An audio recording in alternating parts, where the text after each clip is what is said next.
Moi, si j'étais le Hamas et je voyais ce qui est en train de se passer en ce moment, je me frotte les mains en disant, bah, pourquoi est-ce que je baisserais les prix, quoi? Au contraire, montons-les. De toute façon, ils n'arrêtent pas de dire, il faut à tout prix, à tout prix, à tout prix. Alors, à tout prix, on n'a qu'à les monter, les prix. Et bon, c'est un dilemme énorme. Et encore une fois, je ne peux pas accuser les familles elles-mêmes qui, je ne sais pas ce que je ferais à leur place. Mais oui, j'en ai beaucoup sur le cœur de ceux qui les manipulent consciemment et qui en fait se servent de ça comme ils se sont servis du Covid ou comme ils se sont servis de la réforme judiciaire ou je ne sais pas quoi.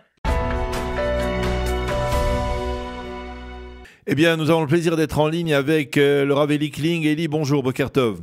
Bonjour Daniel. Merci d'être avec nous ce matin. Je rappelle à nos auditeurs qui ne le sauraient pas encore que vous êtes le directeur du programme francophone de Remdata Darom et que vous êtes presque en train de préparer la nouvelle année universitaire ou scolaire, en tout cas avec l'accueil de nombreuses jeunes filles qui vont participer à votre programme.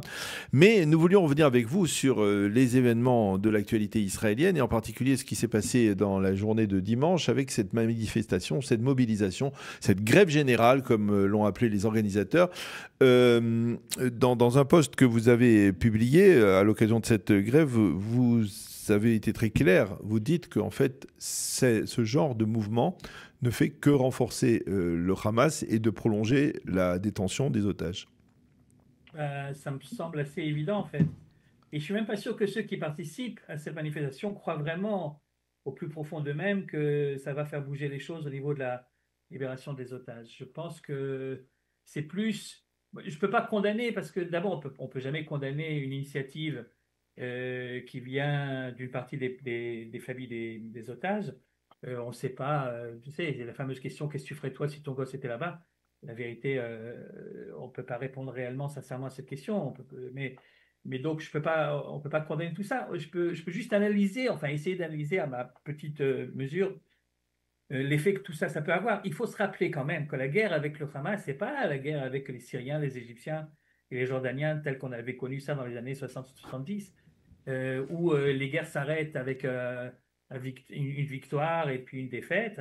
Et les gens demandent, l'armée vaincue demande à cesser le feu, et ensuite on s'arrange pour libérer chacun les prisonniers d'un camp contre l'autre, et puis voilà, et puis on attend 10 ans pour la prochaine. C'est fini ces temps-là. Les guerres aujourd'hui, c'est des guerres qui ne sont pas des guerres où tu les gagnes parce que tu as réussi à détruire tant et tant de militaires de l'autre côté, ou tant et tant de combattants, ou même les dirigeants. La victoire ou la défaite dépend de la manière avec laquelle l'adversaire l'aperçoit. Et en l'occurrence, quand il s'agit du Hamas, la vraie victoire pour eux dépend de savoir si à la fin de tout ça, au bout de ces 2 années, 3 années, je ne sais pas combien de temps ça va durer encore, est-ce qu'il est encore en place? Est-ce que il peut se reconstruire? Est-ce que l'armée israélienne quitte la bande de Gaza complètement? Est-ce que on s'attend à au prochain 7 octobre? C'est ça la grande question.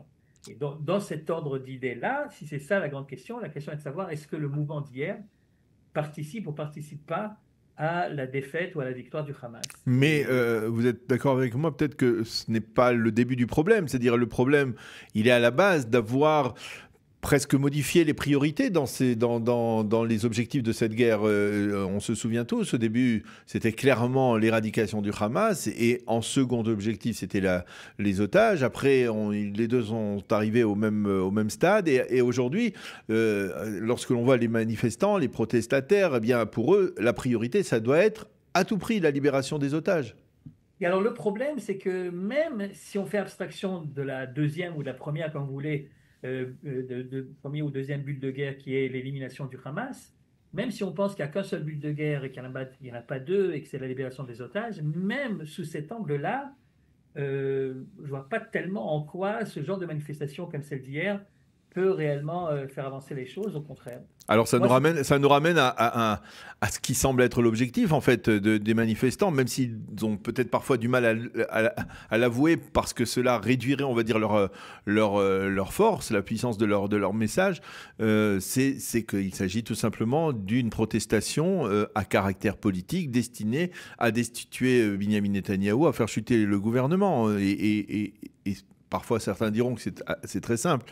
Il y a parmi les manifestants les mêmes tambours qui tambourinaient avant la réforme, au moment de la réforme judiciaire contre le gouvernement, tambourinent aujourd'hui pour la libération des otages.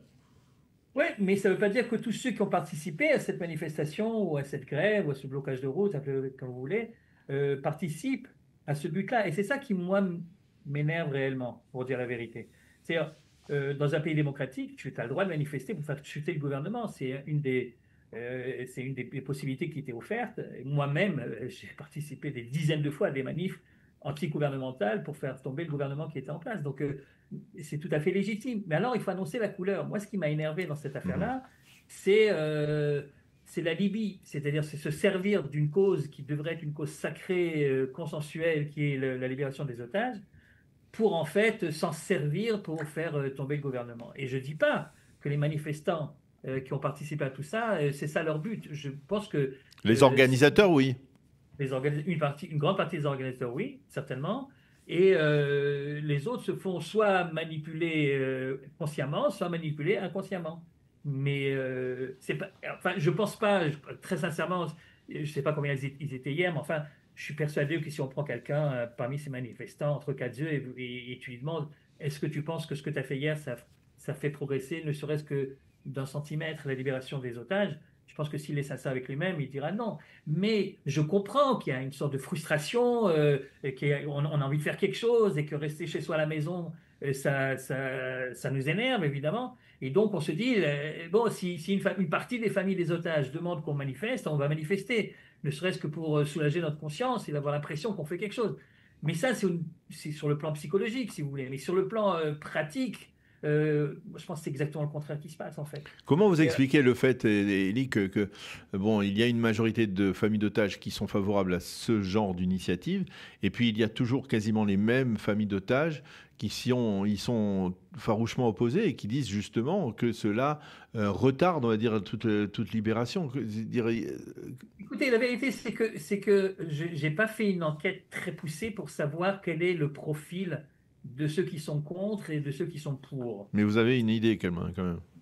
Il, bon, il est probable qu'il y a quelque part une idéologie qui sous-tend et les uns et les autres, et qu'en fonction, parce que finalement tu réagis, quand il t'arrive à une tuile de cet ordre de grandeur, tu réagis pas en fonction de ce qui se passe sur le monde même, mais tu réagis en fonction de ce que tu es, et de tes valeurs et de ce à quoi tu crois depuis des années et des années.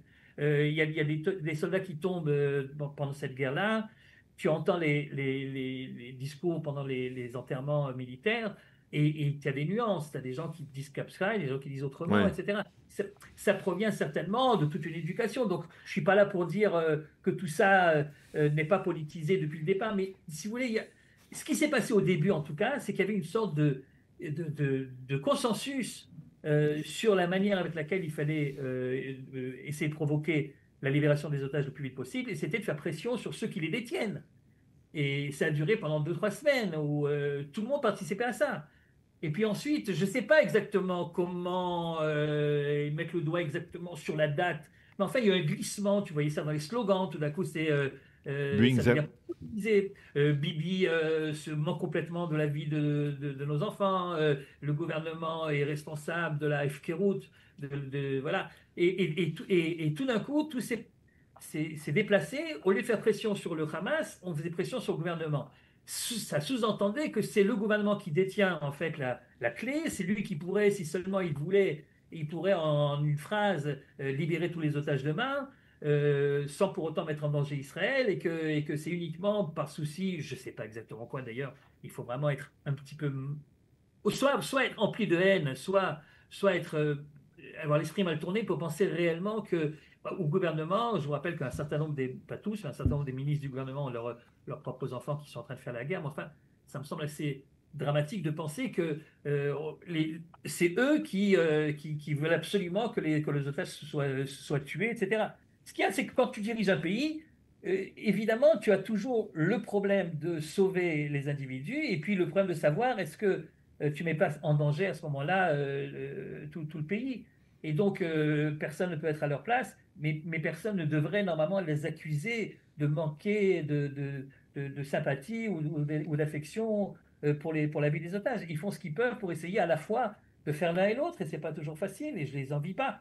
Mais de dire, ça finit par politiser une cause qui aurait dû être sacrée et Mhm. consensuelle, en disant, voilà, c'est à cause du gouvernement, etc. Alors que vous remarquez que les Américains eux-mêmes, vous savez que les Américains, ils ont fait pression presque à tout prix pour avoir cet accord, parce que pour des raisons personnelles, ça fait les affaires de Trump. Mais lui-même disait que la dernière fois, ils ont claqué eux la porte, les Américains, Mhm. parce que le Hamas montait les enchères au point où ça devenait insupportable et qu'on ne pouvait plus faire d'accord avec eux. Dans cet ordre d'idées-là, continuer à accuser le gouvernement israélien, c'est véritablement faire le jeu du Hamas. Alors, je ne dis pas qu'ils le font consciemment, la plupart d'entre eux le font inconsciemment, mais ça ne change rien. Moi, si j'étais le Hamas et je voyais ce qui est en train de se passer en ce moment, je me frotte les mains en disant, bah, pourquoi est-ce que je baisserais les prix, quoi? Au contraire, montons-les. De toute façon, ils n'arrêtent pas de dire il faut à tout prix, à tout prix, à tout prix. Alors, à tout prix, on n'a qu'à les monter, les prix. Et bon, c'est un dilemme énorme. Et encore une fois, je ne peux pas accuser les familles elles-mêmes qui, je ne sais pas ce que je ferais à leur place. Mais oui, j'en ai beaucoup sur le cœur de ceux qui les manipulent consciemment et qui en fait se servent de ça comme ils se sont servis du Covid ou comme ils se sont servis de la réforme judiciaire ou je sais pas quoi pour faire tomber le gouvernement parce que c'est vraiment ça leur but, qui est un but légitime en soi. Mais alors dis-le, annonce-le, dis que tu fais la grève ou que tu fais des Mhm. manifestations pour le gouvernement, très bien. Mais ne te sers pas d'une cause qui vraiment devrait être une cause sacrée, quoi. C'est pas possible de prendre, de surfer sur la douleur des gens pour des raisons politiques. Finalement, Elie, pour terminer notre conversation, comment on le voit, le fossé, il est en train de se creuser dans la société israélienne. On revient aux fractures d'avant le 7 octobre et on a même le sentiment que c'est encore plus profond. Comment on arrive à revenir à quelque chose, un peu plus de cohésion pour éviter pour prévenir, on va dire même d'autres catastrophes qui pourraient survenir. Je pense qu'il y a réellement une grande majorité d'Israéliens qui ne veulent pas politiser tout ça. Et eux, on peut dialoguer et essayer de présenter un front plus ou moins commun. On pourra jamais, à mon avis, avoir, vous avez cité deux anciens premiers ministres qui sont aujourd'hui complètement, je sais pas, et ils sont pris d'un, je sais pas, je sais pas, c'est Une haine jalousie. pathologique. C'est vraiment de la pathologie, à mon avis. Non, mais c'est vrai, des fois, tu les entends, même, tu vois l'expression sur le visage. Bon, avec cela, je pense pas qu'on peut avoir un dialogue quelconque, quoi. Mais ils représentent quand même une minorité, enfin, j'en suis persuadé. Et de ce côté-là, de la même façon qu'il y a des minorités également, vous savez, que du côté de la droite, ils sont pas toujours suffisamment intelligents pour savoir quoi dire et quoi pas dire. Aujourd'hui, les gens ne se rendent pas compte que dès que tu dis quelque chose, c'est répertorié, c'est diffusé partout dans le monde. Donc, il faut faire attention à ce que tu dis, etc. Il y a des gens aujourd'hui qui parlent et qui certainement n'auraient pas, qui nous portent tort du côté de droite, comme ils nous portent tort également du côté de gauche. Et tous ceux qui sont au milieu, toute cette formidable mobilisation générale de gens qui veulent à la fois la libération des otages le plus vite possible et en même temps ne pas céder complètement au Hamas, ces gens-là constituent à mon avis encore la majorité, la grande majorité, l'écrasante majorité du public israélien. Et il faut que les grands responsables et des uns et des autres multiplient les rencontres, que ces rencontres soient filmées, que les débats euh, soient, soient suffisamment corrects pour donner l'impression qu'on peut très bien se mettre d'accord et retrouver l'esprit du 8 octobre finalement. Ouais. Qu'on a en paix, vous avez raison, qu'on a perdu depuis quelques mois déjà et que je ne perds pas l'espoir qu'on puisse le retrouver un jour. Mais il faut pour ça être suffisamment empathique, avoir suffisamment de sensibilité vis-à-vis de l'autre pour comprendre que même si je ne suis pas d'accord avec lui, moi je ne suis pas d'accord avec la manifestation d'hier, mais je peux comprendre d'où ça vient. Donc si demain je devais discuter réellement avec quelqu'un qui participe à la manif et essayer d'expliquer mon point de vue, il explique le sien, finalement on peut arriver à quelque chose qui nous rassemble. Le pire qui peut nous arriver, c'est de continuer dans cette voie où on donne l'impression à nos ennemis qu'on est hyper divisé et que c'est irréconciliable. L'impression qu'on leur a donnée le 6 octobre et qui a abouti au 7. J'ai quand même une dernière question avant de terminer notre conversation, parce que au fil des ans, vous, avec Kfar Maïmon, vous avez développé des relations avec les membres des kibbutzim aux alentours, vous étiez en relation avec eux. C'est-à-dire, que pensent, on va dire aujourd'hui, les habitants du pourtour de la bande de Gaza de cela? C'est-à-dire, est-ce qu'ils ont, vous avez le sentiment qu'ils ont changé, qu'ils ont pris conscience que la réalité qu'ils imaginaient ou qu'ils pensaient être la leur, eh bien, elle est totalement différente. Que par exemple, eux voudraient voir Gaza rasé ou qui ne voudraient plus voir certainement le Hamas au pouvoir dans la bande de Gaza. Quelle est leur attitude, eux, qui ont été meurtris dans leur chair pendant le 7 octobre? Ben, contrairement à ce que, si vous m'avez posé la question le 6 octobre, ça aurait été plus facile de répondre que les kibbutzim, dans leur grande majorité, pensent X. Aujourd'hui, j'étais à Nachaloz il y a la semaine dernière, la semaine dernière, donc on a pu parler avec un certain nombre de gens du kibbutz qui sont en train de revenir reconstruire, etc., et qui nous parlent de ce qui se passe dans la communauté, la Kehila de Nachaloz. J'ai dit Nachaloz, Nir Oz, pardon. Nir Oz, oui. Pardon, le kibbutz qui a été le plus touché. Oui. Et c'est impossible de généraliser. Vous avez des gens qui sont devenus, qui ont changé complètement la manière de voir les choses. Ils ont ce sentiment de trahison énorme. C'est des gens qui ont eux-mêmes participé au massacre. C'est des gens qui étaient chez eux dans leur salon.